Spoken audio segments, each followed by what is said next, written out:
عشاء کی نماز کے وطر میں دوسری رکعت میں تشہد بیٹھنا چاہیے؟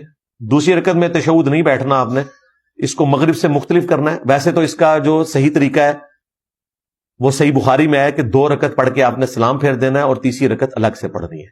یہ جو تشہد نہ بیٹھ کر صرف جلسہ استراحت کر کے دوسری رکعت سے تیسری میں کھڑا ہونا، یہ تابعین سے ثابت ہے۔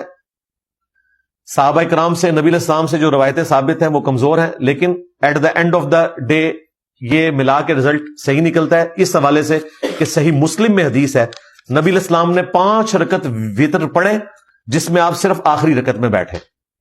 تو یہ حدیث اس بات پہ ثبوت ہے کہ 3 رکعت بھی پڑھیں گے تو آپ آخری میں بیٹھیں گے۔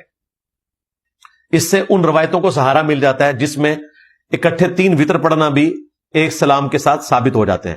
ویسے افضل ہے 2 سلام کے ساتھ، 2 کے بعد سلام پھیرا جائے اور پھر ایک الگ سے پڑھ کے اس میں دعائے قنوت پڑھیں گے اور اس کے بعد سلام پھیرا جائے۔ وتر کے اوپر مسئلہ 130 میرا دیکھ لیں۔